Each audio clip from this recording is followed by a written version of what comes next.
Olá, boa tarde. No ano passado nasceram em Portugal 84.426 bebés, menos 25% do que a média nas últimas 2 décadas. Já este ano, em 2021, segundo os dados do Instituto Nacional Ricardo Jorge, com base no teste do pezinho, os nascimentos ocorridos entre janeiro e junho foram os mais baixos dos últimos 30 anos, comparando o mesmo período. Nascemos menos, morremos mais tarde. Vamos ver números que caracterizam Portugal e a União Europeia. 445 milhões de pessoas vivem atualmente na União Europeia, uma pequeníssima parte apenas da população mundial. Portugal, com pouco mais de 10 milhões de habitantes, representa atualmente uma pequena percentagem da população europeia. E a tendência parece ser para manter. Daqui a 80 anos, os portugueses devem ser menos ainda, tal como a totalidade dos europeus, que deverão ser praticamente menos 100 milhões no final do século, enquanto que no resto do planeta a população deve continuar a aumentar. Cela veut dire que tout change. Tout change dans les agencements mondiaux, tout change pour l'Union européenne dans la part qu'elle peut prendre dans les affaires du monde. Et je crois que d'ores et déjà, nous voyons un certain nombre de ces effets. A natalidade tem estado em queda abrupta nas últimas décadas, o que em Portugal equivale a menos de metade dos nascimentos nos últimos 60 anos. Por outro lado, a esperança média de vida tem aumentado ao mesmo ritmo em Portugal e na União, mas o crescimento da população idosa vai ser mais lento no futuro. Os números mundiais mostram mais uma vez o contrário. Atualmente são 700 milhões os habitantes idosos. Na viragem do século devem ser quase 2.500 milhões. A conversa começa pelo estúdio com Duarte Vilar, sociólogo e diretor do Centro Lusíada de Investigação em Serviço Social e Intervenção Social, e Lara Patrício Tavares, professora no Instituto Superior de Ciências Sociais e Políticas da Universidade de Lisboa e investigadora no Centro de Administração e Políticas Públicas. Aos dois, desde já obrigado. Daqui a pouco vamos ter mais alguns convidados. O Duarte vai ficar connosco os próximos 20 minutos, depois tem que sair porque tem um compromisso, por isso vai ficar connosco só na primeira parte. A Lara, entretanto, depois fica e teremos daqui a pouco mais convidados também que vão entrar via Skype no programa. Duarte, pensávamos nós e pensava muita gente que com o confinamento íamos ficar todos lá em casa, todos mais próximos, que talvez houvesse um baby boom e afinal nada disso aconteceu. Em vez de um baby boom houve um baby bust, ou seja, em vez de uma explosão houve uma derrocada e saiu tudo ao contrário. Exato. Sim, há aqui uma questão que se sobrepõe eventualmente, digamos, a uma proximidade, digamos, dos elementos do casal durante o confinamento em sua casa, que é a incerteza. Medo e incerteza. É incerteza em relação ao futuro, é incerteza em relação à epidemia, ao que ia acontecer, e isso pesou... E as questões financeiras, do trabalho, do emprego, as questões não é? financeiras também, portanto, toda a crise, digamos, que afetou e que afeta ainda, portanto, setores muito importantes, nomeadamente da sociedade portuguesa, não é? Neste caso foi a nível global, a nível mundial, mas quer dizer, também a sociedade portuguesa, e, portanto, há esta questão de incerteza, que, aliás, portanto, não é nova. De facto, a natalidade e a fecundidade, portanto, estão a diminuir há décadas, e em 1960 nós tínhamos qualquer coisa como 3,1 filhos por mulher em idade fértil, e este ano temos 1,4 filhos por mulher em idade fértil. Portanto, mas houve, digamos, décadas em que a descida foi mais ou menos suave, e houve depois quedas abruptas e que aconteceram, portanto, já no século XXI, portanto, e nomeadamente com aqueles anos chamados período da Troika, não é? em que nós... 2013, 2014 foram sim. Em que se atingiram, digamos, os pontos mais baixos, portanto, nos indicadores de fecundidade e natalidade. E, novamente, portanto, isto tinha a ver com a incerteza, com a instabilidade, com o desemprego e também, digamos, especificamente com as gerações que estão mais abertas, portanto, à parentalidade, que são gerações mais jovens. Isto, digamos, falando em períodos conjunturais, em conjunturas muito específicas. Não é? E muitos que tiveram que sair do país. Muitos tiveram que sair do país, portanto, na última década, só para se ter ideia, na última década, portanto, desde 2010 a 2019, não é? Saíram do país cerca de entre 120 mil e 130 mil mulheres, a maior parte delas em idade fértil. E, portanto, provavelmente foram ter filhos, digamos, nos países para onde emigraram, e tudo isto contribui, digamos, para uma baixa natalidade e fecundidade e que não é, digamos, mais baixa também por causa dos fluxos migratórios e também, digamos, já da relevância dos imigrantes, portanto, dos estrangeiros que vivem em Portugal, na fecundidade e natalidade. Há regiões do país em que já é significativa o contributo das pessoas que emigraram para Portugal, vindos de outros países, para estes números que, a não ser assim, seriam ainda mais baixos. Lara, e com isto tudo, daqui a 20 e tal anos, poderemos ser menos 1,2 milhões de portugueses. Dramático. Com tudo o que isso significa para o mercado de trabalho, para a segurança social, para as reformas, para tudo. Pois, essas projeções do Instituto Nacional de Estatística apontam realmente para uma queda, mesmo no cenário, porque quando se fazem projeções, fazem sempre vários cenários, e mesmo no cenário mais otimista vai, de facto, haver uma quebra, uma diminuição da população. Quando saíram os resultados preliminares dos censos de 2021, alguns jornalistas perguntavam aos especialistas se eles estavam surpreendidos com a queda de 2% na população. E a verdade é que, para quem estuda estes temas, era de facto uma queda anunciada.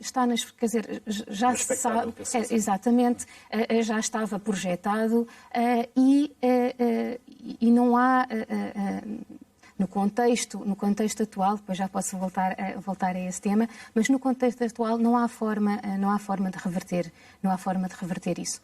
Até porque essas projeções do INE baseiam-se na hipótese de que a fecundidade vai aumentar gradualmente até 1,59 em 2080. Ora, nós neste momento temos uma fecundidade de 1,4, ou seja, as mulheres em média têm 1,4 filhos e, portanto, aquelas projeções são com base na ideia de que a fecundidade irá aumentar. Ora, os dados mais recentes, precisamente com que começou o programa, mostram que talvez essas hipóteses sejam um bocadinho ou demasiado otimistas. Lara, o que é que está a acontecer no mundo? Sabemos, mas vamos lá falar sobre isso, em que mais tecnologia, mais inteligência artificial, supostamente melhorar as nossas condições de vida, supostamente as máquinas, os computadores, os hardwares e os softwares substituírem-nos e nós temos mais tempo para as nossas vidas. O que é que está a acontecer que de um momento para o outro, ou de um momento para o outro não, ao longo destes tempos, mas de um momento para o outro nós deparamos com tudo isto e pensamos: mas afinal não era suposto que a nossa vida estivesse melhor, para termos mais tempo para a família, para ter filhos, para vivermos as nossas vidas. E afinal está tudo a acontecer ao contrário. Olha, são os sistemas económicos, são as políticas, e podemos as políticas laborais, podemos ir por aí fora, exato. onde quiser.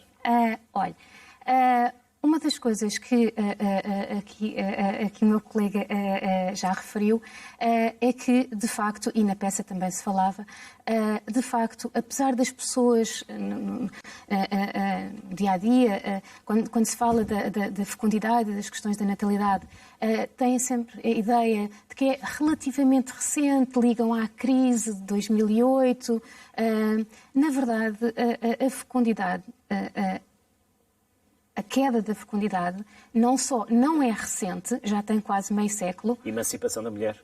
Também, claro, mas outras mudanças, mudanças normativas, alterações de valores, que se refletiram, por exemplo, no aumento dos divórcios, no aumento da coabitação, no adiamento do primeiro filho e dos seguintes, e mudanças, sim, sociais, mais educação por parte das mulheres, e também, obviamente, maior participação das mulheres no mercado de trabalho, mas também houve, depois, numa fase posterior, isto a partir dos anos 70, não é? E não só em Portugal, como na esmagadora maioria dos países desenvolvidos, em particular na Europa, e, portanto, essa é outra questão, é que a queda da fecundidade não é uma particularidade do caso português, não é? Observa-se Mas mais nos países do sul da Europa. Exatamente, mais nos Embora países do a sul. Finlândia também lá entre, Exatamente. Mas Portugal, Espanha, Grécia e Finlândia. Exatamente. Curiosamente, nos anos 90, em que a Espanha e a Itália tiveram uma fecundidade muito baixa, passou até uma barreira que depois ficou conhecida como the lowest low, quer dizer que uma fecundidade baixíssima, que é 1,3 filhos por mulher. Curiosamente, nessa altura, em Portugal, isso não aconteceu. Portanto, até à grande recessão de 2008, que em Portugal verdadeiramente só sente a partir de 2011, Portugal tinha uma fecundidade superior à dos outros países da Europa. Nós somos sempre diferentes, não é? Mas, de facto, eles, Portugal, Espanha e Itália, depois começaram a recuperar, e Portugal, quando foi precisamente da grande recessão, aí sim atingiu um mínimo histórico em 2013 de 1,4. Sim. Duarte, e posto isto, o que é que nós devemos fazer? Eu gostava só de acrescentar alguma coisa que também é específica sobre Portugal, que é quando nós nos comparamos com outros países, nomeadamente países até com fecundidade, com índices de fecundidade superiores ao nosso, como por exemplo os países escandinavos ou a França, o Reino Unido. Pronto. O que nós constatamos em relação a alguns destes países não é que as pessoas em Portugal não queiram ter filhos, ou seja, a percentagem de casais, portanto, sem filhos, com 0 filhos em Portugal, é bastante inferior, portanto, a países que até têm uma fecundidade mais alta que a nossa. O que há de específico em Portugal é que somos cada vez mais um país de filhos únicos, em que o primeiro nascimento é adiado, não é? Portanto, nós estamos neste momento com a idade de nascimento do primeiro filho, portanto, mais de 30 anos. As mulheres têm o primeiro filho, portanto, aos 30,1 anos, ou coisa assim. E depois, começa a sobrar pouco tempo para depois ter o segundo. E depois, portanto, ou seja, isto tem a ver, portanto, com o percurso de vida, com o novo calendário de vida, portanto, das mulheres e dos homens também,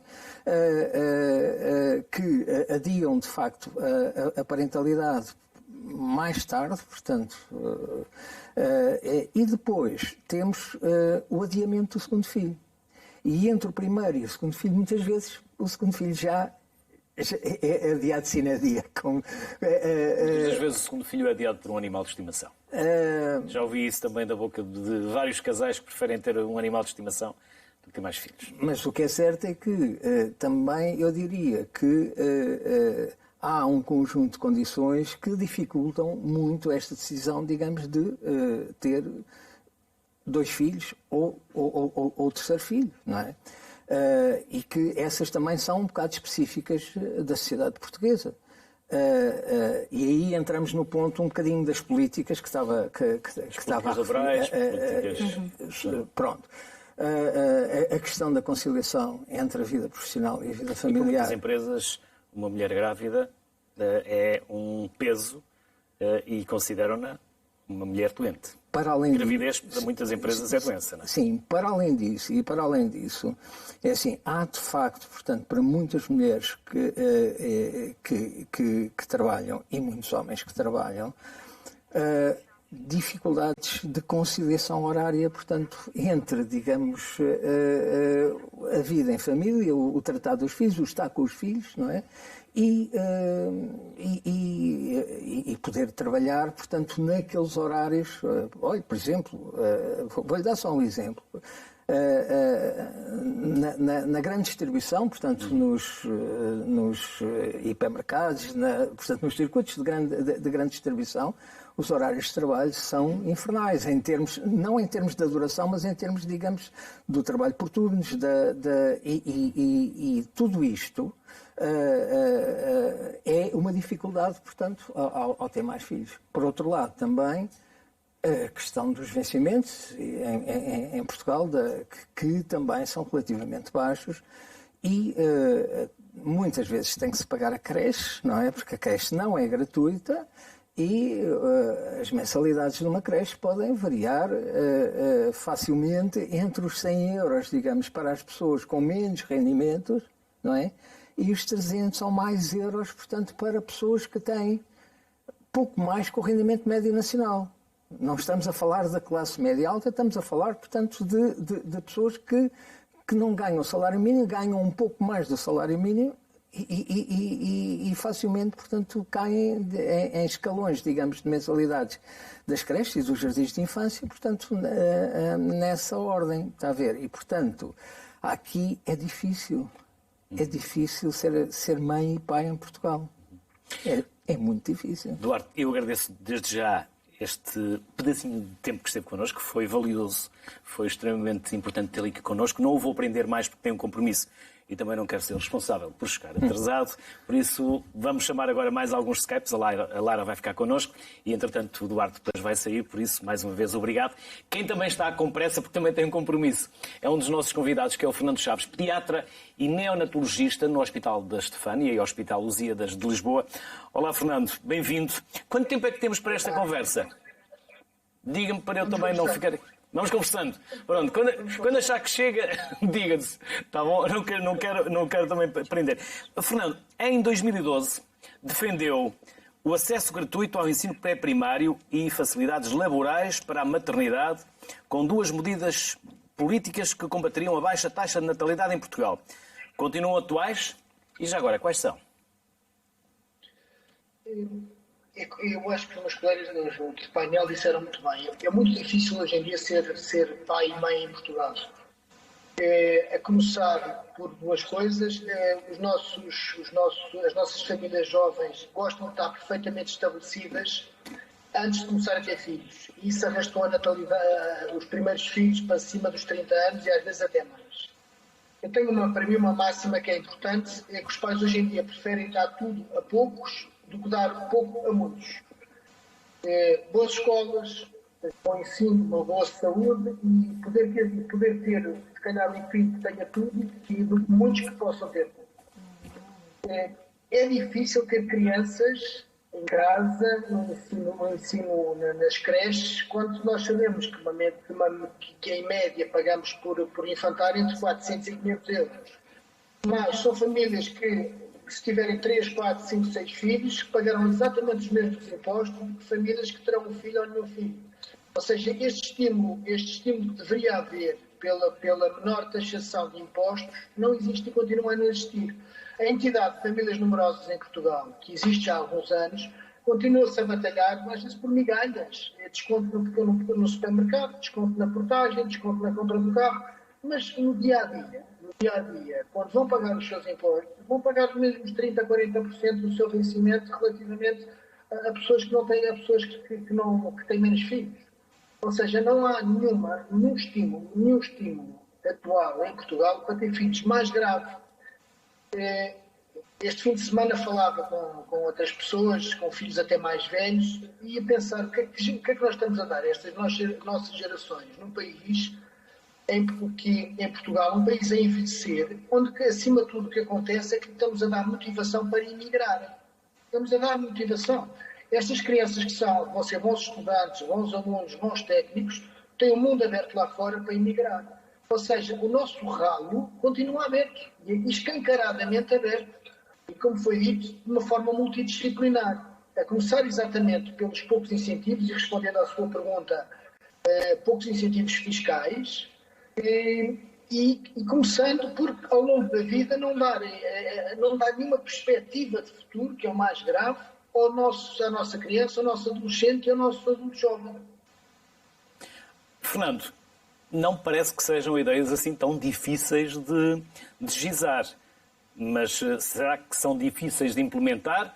Ou há aqui, digamos, quase um autismo permanente dos governos que nos vão governando relativamente a esta matéria e que governam pela espuma dos dias, governam para que hoje possam sobreviver até amanhã? E a verdade é esta: falta um projeto, faltam ideias para o futuro, faltam ideias que sejam impactantes e que nos façam neste momento, e nos poderiam fazer neste momento, estamos a falar neste assunto de outra maneira.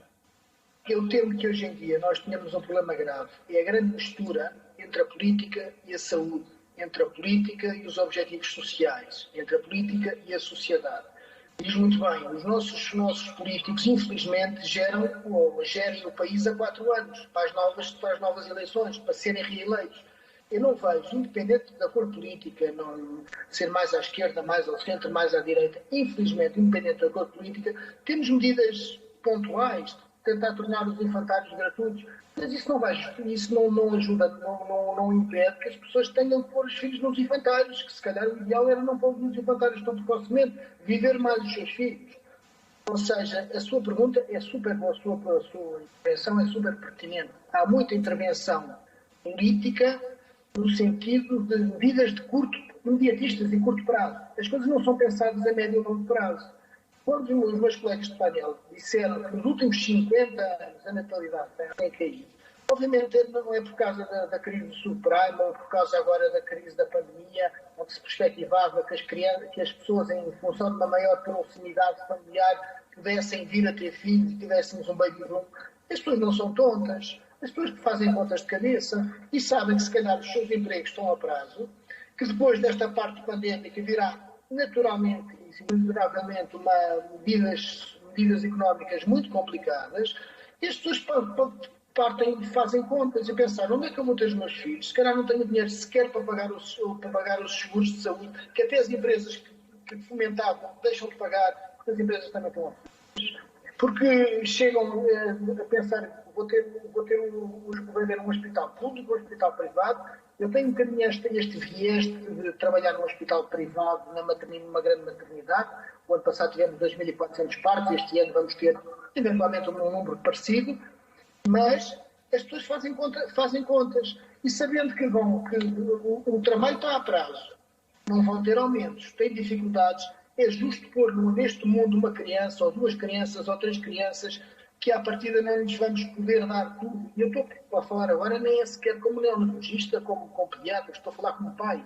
Vale a pena pôr neste mundo, neste país, uma criança que à partida vai ter uma série de limitações? Como é que eu me sentirei, como mãe ou como pai, se o meu filho gostaria de ter uma coisa que à partida não lhe pode dar? E essa perspectiva que os pais hoje em dia têm, é uma perspectiva muito, talvez, mercantilista demais, ou muito económica, e às vezes pouco fundamentada até em ideias religiosas, dizer: eu não vou pôr uma criança neste mundo e que não lhe posso dar tudo o que ele queira. A perspectiva é esta, é tão linear como esta. De forma que eu não vejo a coisa com bons olhos. Como digo, não é o subprime que recuperamos e a natalidade aumentou um bocadinho. Com a pandemia vamos recuperá-la rapidamente, se Deus quiser, e a natalidade vai voltar a aumentar um bocadinho, mas aumentar um bocadinho para uma linha de base que é no sentido de crescer.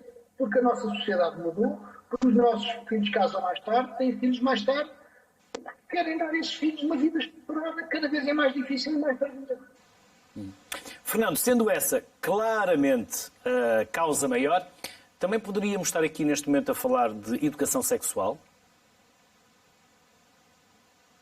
Eu aí não acredito. As nossas crianças, os nossos adolescentes hoje em dia, por motivos vários, nós temos um mundo aberto. O mundo é cada vez mais global e mais aberto, e a informação até de uma forma assustadora. Vemos às vezes crianças a falarem connosco no sentido da sua sexualidade, de uma forma às vezes que nós nunca pensámos que fossem, seja através da internet, dos TikToks da vida. A acessibilidade, a sexualidade dessas crianças, até eu acho que eles estão muito mais maturos sexualmente do que eram gerações antigas. É um problema prático, Eles não têm criança, quer dizer, infelizmente as crianças podem, os adolescentes ou os jovens podem engravidar de uma forma inadvertida, mas a grande maioria da população faz contas para ter filhos e o ter filho é uma coisa, hoje em dia, é uma coisa altamente programada. Fernando Chaves, não o atraso mais, também nos seus compromissos. Agradeço desde já a amabilidade que teve, a simpatia que teve também em aceitar o nosso convite para estar connosco. Obrigado e até uma próxima. Foi um prazer. Muito obrigado. Obrigado. São várias as razões que levam os casais a adiar ter filhos. Como já ouvimos, a pandemia está a ter um grande impacto no número de nascimentos. Ainda menos. Neste primeiro trimestre nasceram 18.200 bebés. A baixa natalidade há muito que é motivo de preocupação para os especialistas. Conduzir à diminuição da população, ao envelhecimento e a problemas de sustentabilidade por diminuição da população ativa. Do ponto de vista médico, preocupa-nos porque temos de assistir, em relação às grávidas, a gravidezes de maior risco, porque a gravidez é cada vez mais tardia, e porque também começamos a ter problemas de formação. Alguns serviços começam a não ter movimento para formar, que até agora formavam médicos, especialistas, que começam a não ter. Desde 1983, que de facto em Portugal nós não temos substituição de gerações. Significa que, de facto, enfim, as mulheres ou as mães estão a ter um número de filhos abaixo do 2,1, que é o tal número que permite substituição de gerações. Esta é uma tendência clara. Começámos aqui a ver algum acréscimo desde 2015, fruto e resultado também deste alento das melhorias das condições após a crise económica de 2008 e, efetivamente, a pandemia tem aqui a sua implicação. De acordo com os dados do Programa Nacional de Diagnóstico Precoce, mais conhecido pelo teste do pezinho, este é o número mais baixo dos últimos 7 anos e representa uma quebra de 13,7% relativamente aos primeiros 3 meses de 2020. Mas se a tendência já era de poucos nascimentos, com a pandemia agravaram-se os receios e a instabilidade económica. Os casais tendem a adiar este processo de nascimentos de crianças sempre que há aqui estas condições que se consideram menos, que ajudam menos, nomeadamente as questões económicas, mas não só económicas. O que a pandemia por Covid-19 também vem mostrar é, de facto, esta grande incerteza. E incerteza ao nível do que é o mercado de trabalho, que mundo é que nós teremos, e estes fatores começam efetivamente a pesar na decisão dos casais para terem filhos. No ano passado, até parecia nesta fase que não ia haver impacto, o que se percebe porque estávamos no início da pandemia e ainda não havia realmente um impacto sobre nas grávidas. O impacto só se avalia normalmente 8 ou 9 meses depois do início da gravidez e estamos a vê-lo agora. É quase seguro que tem a ver com a pandemia, com os receios que se levantaram, com as dificuldades de acesso aos serviços, receios não só em relação à saúde, mas também receios em relação a questões de segurança social e, portanto, é natural que seja assim e tem sido um pouco por todo o mundo assim. Por norma, no segundo semestre há mais nascimentos e setembro é o mês de eleição. Lisboa foi o distrito onde nasceram mais bebés e Bragança o que teve menos recém-nascidos. E voltamos às políticas laborais, Lara, porque há pouco deixámos a conversa a meio, atendendo às urgências que tínhamos em relação ao Duarte e ao Fernando. Onde é que ficámos e o que é que faltou dizer daquilo que tinha para nos dizer? Olha, o que eu queria sublinhar é a ideia que eu tinha começado de que a queda da fecundidade é, de certa forma, estrutural. Ou seja, como eu disse há pouco, em Portugal a fecundidade tem vindo a descer já desde meados da década de 70, não é? Assim como em todos os países desenvolvidos. E, portanto, a ideia de voltar a uma fecundidade a um nível que permita a reposição de gerações, o tal número de 2,1 filhos por mulher em média, eu posso dizer quase que utópica hoje em dia. Nenhum país desenvolvido hoje em dia tem esse nível de fecundidade. E é muito curioso ver, por exemplo, o caso dos países nórdicos, que eram vistos como um bastião da fecundidade. Exato. Não, mas eram, até há relativamente pouco tempo, vistos como um bastião da fecundidade relativamente elevada na Europa. E, a partir de 2010, e portanto não foi exclusivamente por causa da crise de 2008... Também baixa. Exatamente, apesar de manterem todas as políticas pró-natalistas que são generosíssimas nos países nórdicos, não é? Das mais generosas que há, e, no entanto, a fecundidade continua a baixar. E chegámos ao ponto, realmente, de, em 2018, a fecundidade na Finlândia ser mais baixa que em Portugal. E, portanto, isto mostra, é um alerta para que é outra ideia que se tem, que com políticas de natalidade se consegue resolver a questão da baixa fecundidade. Não se consegue, porque a baixa fecundidade é, como eu digo, estrutural. E, portanto, agora, a questão Por exemplo, vamos imaginar que eu tenho a minha empresa. Sim. E tenho metade dos meus trabalhadores do sexo feminino. A mulher engravida. O homem continua a trabalhar. A mulher fica com licença de maternidade, mas depois também pode partilhar com o homem. Mas o homem, será que partilha assim tanto as responsabilidades com as mulheres lá em casa? Eu tenho isso por experiência própria. Quando trabalhava quando tinha equipas muito femininas, estavam sempre com pressa para ir embora. Claro, porque tinham que fazer o jantar, tinham que ir tratar das roupas, tinham que ir buscar os filhos ao infantário. E os maridos não ajudavam em casa. Continuamos a ter este problema lá em casa do marido não partilhar tarefas. E eu já lá vamos novamente às políticas laborais. Mas não há aqui também uma relação do casal que deveria equilibrar-se? Claro. Aliás, onde eu queria chegar é que as políticas puramente pró-natalistas não são suficientes. Precisam de ser acompanhadas por políticas de promoção de igualdade de género, mas que, note-se, também existem nos países nórdicos e também não são suficientes, não é? Em Portugal, então, temos muito caminho a percorrer, portanto, ainda estamos pior. Mas, portanto, a minha chamada de atenção era para que, mesmo os países que estão mais avançados nesse tipo de políticas, incluindo igualdade de género, estão a ter problemas de queda da fecundidade. O que me leva, então, à questão da necessidade de políticas mais estruturais. E aí concordo com muito daquilo que já foi dito, de que não são problemas que se resolvam no tempo dos ciclos eleitorais. Têm que ser reformas estruturais que deem algum sentimento de confiança aos jovens, de que têm capacidade de formar a família. E a questão é que... Começar por fixá-los cá. Exato. E dar-lhes oportunidade. Exatamente. E a esperança de que vão arranjar emprego cá e vão poder fazer a sua vida cá. Exato. Até porque para criarem estas redes eles não precisam de sair do país. As redes agora não têm fronteiras. Exatamente. Portanto, o essencial... Como dizia depois, estamos a exportar estes jovens e eles estão a ter filhos lá fora. Claro, a contribuir para os índices de outros países. Claro, por isso mesmo é que a questão se põe a montante das políticas de natalidade. É claro que é muito importante, note-se bem, é claro que são muito importantes as políticas, por exemplo, de apoio à infância, dos serviços de apoio à infância, às creches, os infantários, os ATLs, tudo isso é fundamental. Mas não é suficiente. Na era de incerteza em que vivemos, que, como também já foi referido, não é recente, começou já, como eu disse, com a desregulamentação dos mercados de trabalho nas décadas lá fora de 80, 90, não é?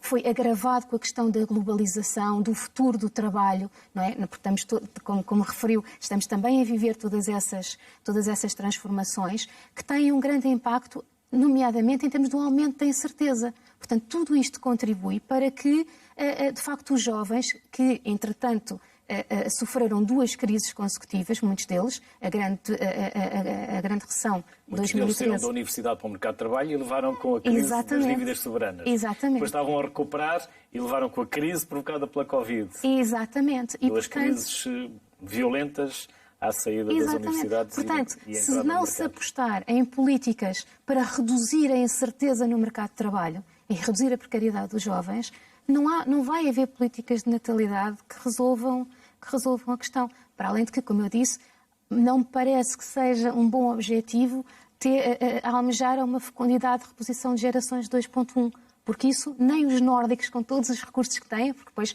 há as devidas distâncias, não é? Nós não temos os recursos dos países nórdicos, nem eles conseguem. Portanto, não me parece que seja um bom objetivo. Isso acontece nos países pobres ou nos países em desenvolvimento.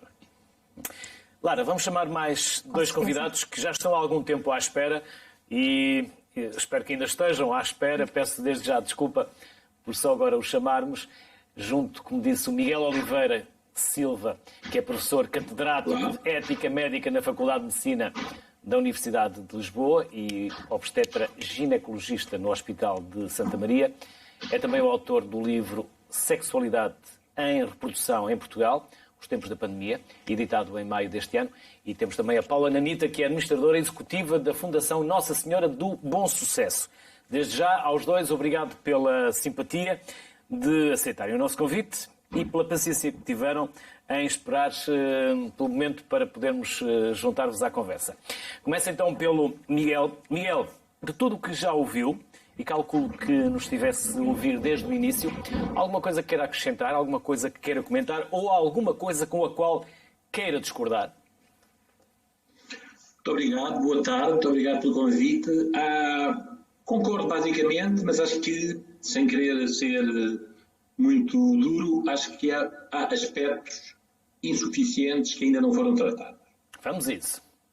Comecemos por dizer, para mim é óbvio que o problema da natalidade é o problema número 1 em Portugal.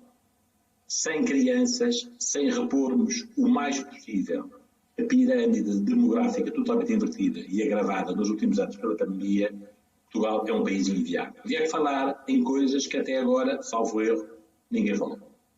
Apoio à imigração qualificada de jovens. Não temos que temer que grande parte das crianças que vão nascer em Portugal nos próximos 10, 20, 25, 30 anos resultem de imigração qualificada e apoiada, e integrada e anunciada e bem-vinda.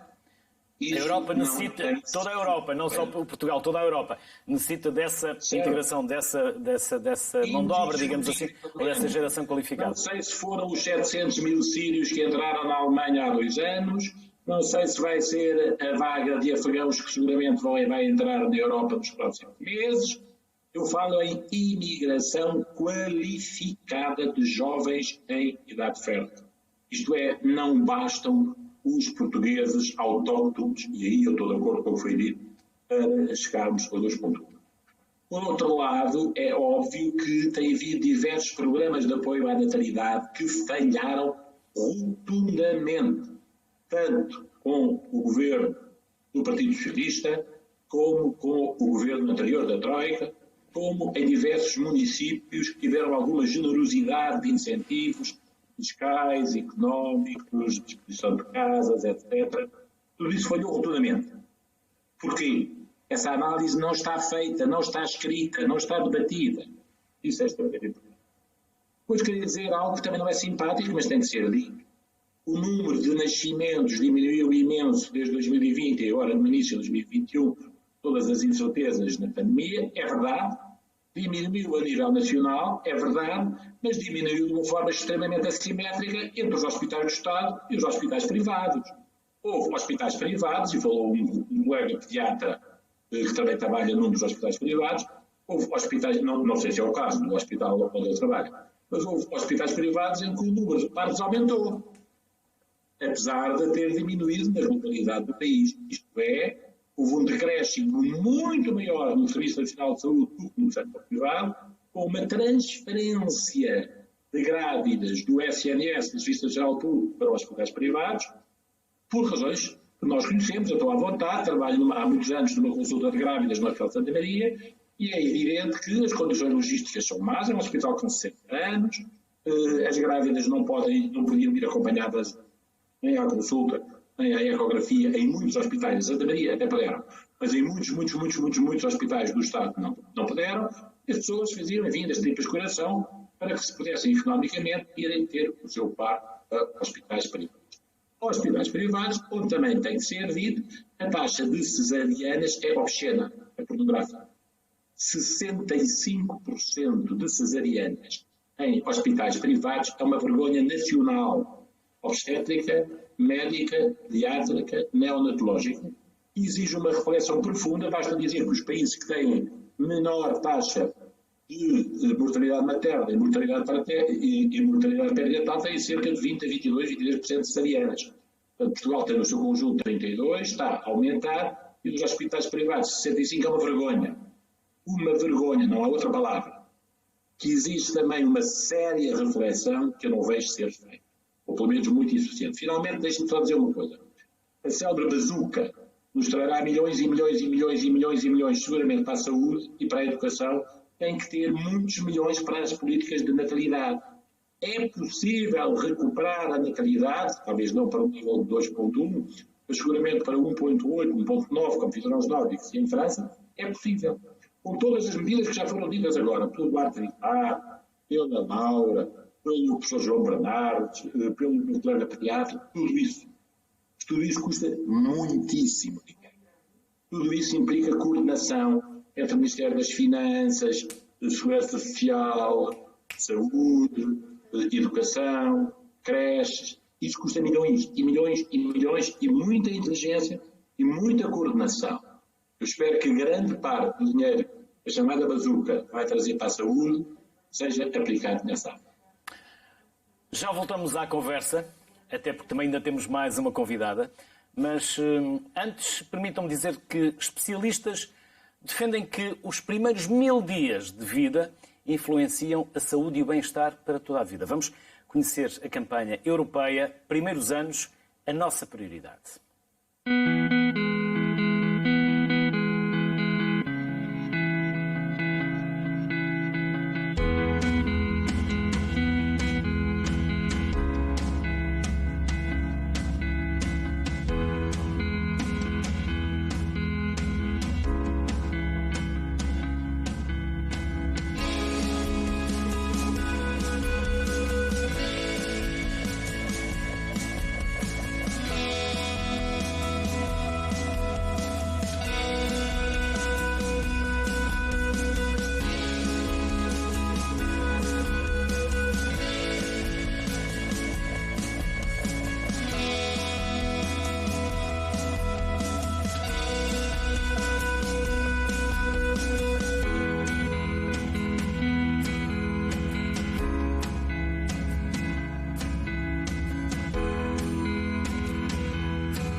Paula Nanita é administradora executiva da Fundação Nossa Senhora do Bom Sucesso. Bem-vinda à sociedade civil. Quer falar-nos um pouco mais desta campanha, o enquadramento, quando começou? Claro. Primeiro que tudo, o agradecimento por todos os membros da coligação, não só da Fundação Nossa Senhora do Bom Sucesso, mas da grande coligação que se está a formar de entidades que aderiram a esta campanha e que protagonizam esta campanha, cujo grande objetivo é influenciar exatamente políticas e investimentos para que as famílias tenham condições de proporcionar ambientes seguros, saudáveis, protetores a todas as suas crianças pequenas. E a campanha centra-se muito e tem muita preocupação dos primeiros 6 anos e especialmente dos primeiros 3 anos de vida. Porque é nesse período que 80% do nosso cérebro fica desenvolvido, a nossa arquitetura cerebral é muito influenciada pela qualidade da relação com alguns cuidadores fundamentais, e a ciência hoje produz muitas evidências das quais nós, sociedade, andamos muito distraídos, não temos conhecimento profundo sobre elas e, portanto, não nos adaptamos e não fomos proativos no estabelecimento quer de políticas nem da priorização de investimentos para que as famílias tenham, de facto, condições de proporcionar esse vínculo seguro e esse ambiente estimulante e protetor às suas crianças. Para isso precisam, como têm dito ao longo de todo o programa, de facto de serviços, de políticas que estejam estruturadas para o apoio da família e de conciliação de vida pessoal com vida profissional, tudo o que têm dito. E no fundo isto trata-se de uma visão de sociedade, de estar informados pela ciência e de uma visão de sociedade em que sabemos que esta aposta estratégica nos primeiros anos dela depende muito do futuro da nossa sociedade. A sua pergunta, como começou? Esta é uma campanha também que nasce da iniciativa de um conjunto de associações europeias e que é lançada em dezembro de 2020 e que está ativa em 9 países europeus. Além de Portugal, Espanha, França, Irlanda, Finlândia, Bulgária, Hungria, Roménia e Sérvia. As entidades europeias que, no fundo, deram o pontapé de saída e que são as grandes promotoras da campanha, a Eurochild, a International Step by Step Association, a European Public Health Alliance e o Home Education Fund. 3 destas entidades são de natureza associativa e têm muito trabalho feito e uma preocupação muito centrada na infância, na educação e na saúde. E o Home Education Fund é um fundo que tem uma preocupação especial com a população cigana e cujo ADN procura superar o gap educativo que existe junto da população cigana. Mas, no fundo, estas 4 grandes entidades convidaram entidades dos 9 países que fazem parte da campanha a liderarem a campanha a nível nacional, e esses 9 países, por alguma razão, foram escolhidos. Foram os países que ou tinham algum mérito ou alguns handicaps fortes a superar e precisavam exatamente de ter um movimento de partilha de conhecimento, de iniciativas que alertasse toda a sociedade, que alertasse os políticos, que alertasse os empregadores, darem mais atenção às condições sociais que precisamos de criar para que as famílias de facto consigam proporcionar esse ambiente seguro, protetor e estimulante que as crianças necessitam. Miguel. Muito do que disseram prende-se, são muito medidas que estão associadas também a este centenário da campanha, obviamente. Paula, já voltamos à conversa. Miguel, há pouco já aqui abordámos esta questão, talvez de uma forma rápida, gostava de aprofundarmos um pouco mais. Procuramos sempre o momento certo para engravidar. Ou seja, o casal procura sempre o momento certo e depois esse momento tarda em chegar. Infelizmente não, a maioria dos casais gostaria de ter o seu primeiro bebê mais cedo, e essa é importantíssima a sua pergunta e agradeço-lhe, porque uma das linhas de força de uma política digna desse nome de apoio à natalidade em Portugal terá que passar por uma campanha pedagógica desde logo na escola. Sim, também faz parte da educação sexual, dizia bem há pouco, explicar aos jovens que o primeiro filho se deve ter antes dos 30 anos. E que isso é essencial desde logo para que haja um segundo filho, desejavelmente até um terceiro, e que, além do mais, tem uma proteção biológica inultrapassável em relação à própria proteção do cancro da mama. Nós reduzimos em 2/3 o cancro da mama nas mulheres que têm a sua primeira gravidez de termo, portanto, não basta engravidar, tem gravidez até ao fim e o parto antes dos 30 anos, o que é uma proteção biológica enorme pelas alterações estruturais hormonais que as hormonas produzidas pela gravidez, pela placenta, provocam para sempre, até à morte, na mulher que tenha a sua primeira gravidez de termo até aos 30 anos. Bom, evidente que uma mulher não vai engravidar só para produzir o cancro da mama, que já não era pouco, mas não é razão suficiente. Há que haver uma dinâmica afetiva, estabilidade financeira, familiar, económica e profissional. Mas tudo isso é importantíssimo explicar, e nós vemos que os países em que tem havido um recuo na inversão da diminuição da natalidade e, portanto, uma maior demografia, caso da França, Suécia, enfim, já aqui foi dito, justamente passa por antecipar o primeiro filho. E isso é indispensável para que haja um segundo e um terceiro.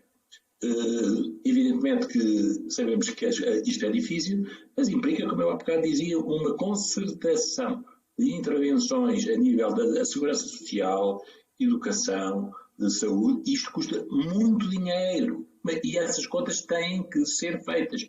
Custa muitos milhares de milhões de euros, não vale a pena eludir a questão. Mas, de outra forma, seremos um país sem futuro. Para mim, repito, claramente o problema número 1 em Portugal é o problema demográfico e o problema de apoio à natalidade. Paula, obviamente que concorda, obviamente que temos que fazer muito, mas se estivesse nas suas mãos, e vamos imaginar que era ministra, qual seria a primeira decisão que tomaria? A primeira, e essa não estaria talvez nas minhas mãos, mas nesse caso gostaria de ser Ministra da Criança. Devia haver um ministério para a criança, não é? Exatamente na linha do que referiu anteriormente.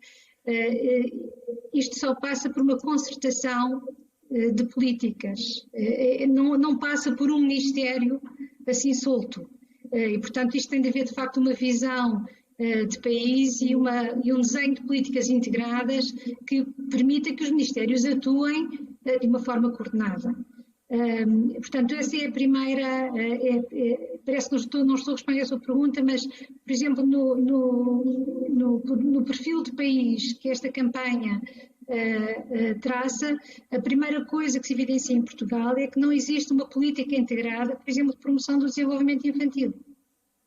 E esta falta de integração, visão integrada e de políticas integradas faz que cada um atue na sua área de forma paralela, não concertada, e eventualmente desperdiçamos também recursos com isso.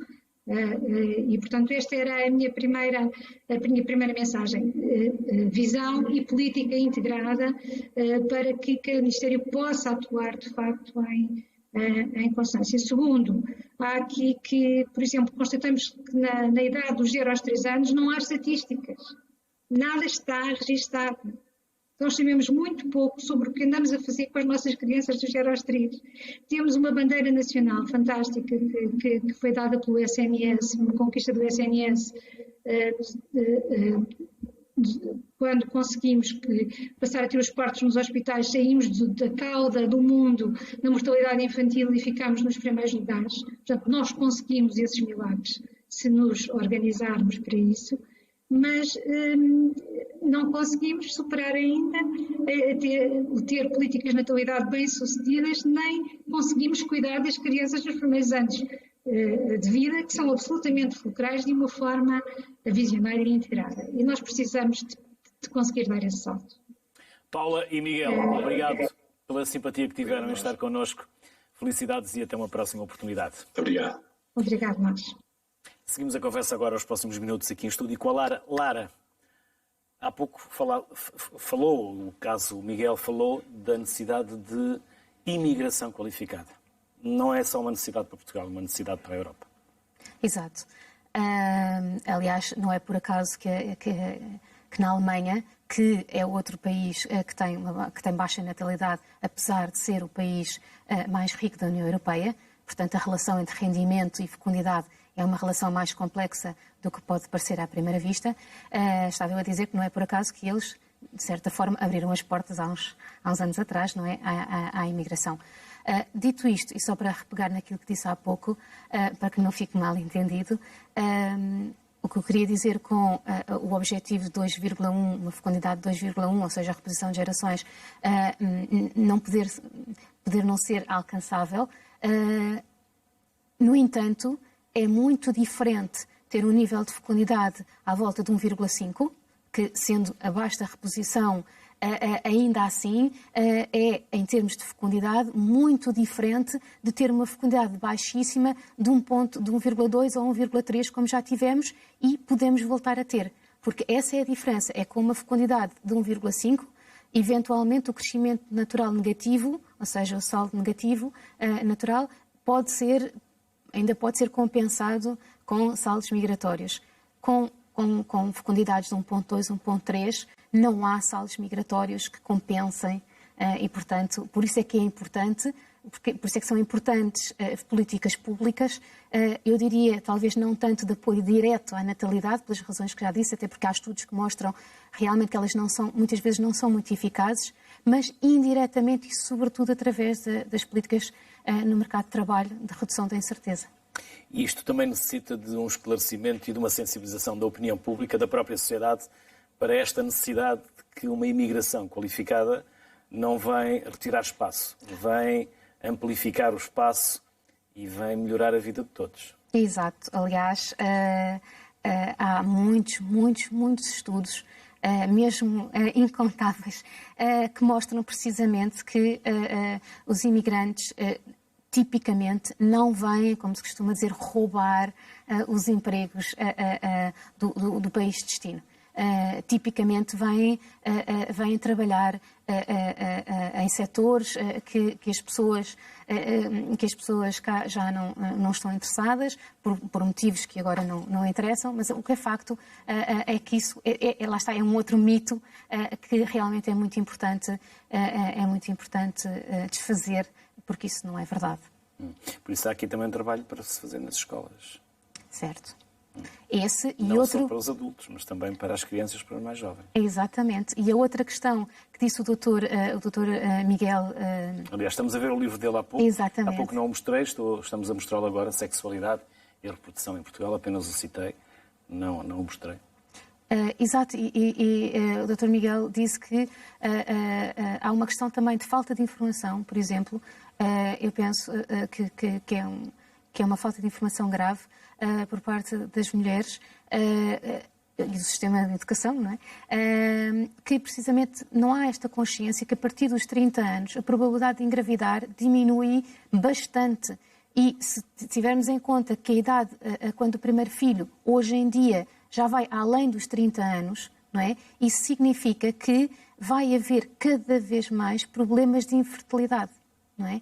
E outra coisa que provavelmente as pessoas não têm tão presente é que o sucesso desses tratamentos para a infertilidade não é enorme, não é? Para além de serem tratamentos caríssimos, que a maior parte das pessoas não tem capacidade de pagar.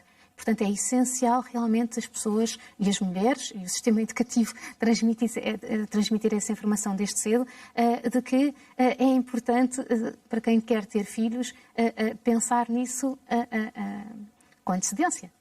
Lara, muito obrigado, em nome de todos. Foi um muito prazer. Obrigado mesmo pelos enormes contributos que aqui deixou, a Lara e todos os outros convidados, para este tema tão importante, como o Miguel dizia, é talvez o problema número 1 do país, esta preocupante e dramática baixa de natalidade.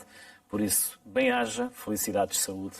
Foi um até prazer. Uma próxima. Obrigada. Foi um gosto recebê-la aqui no Sociedade Civil. Obrigada. É urgente que nasçam mais bebés em Portugal, mas são também urgentes políticas que incentivem a natalidade. Boa tarde.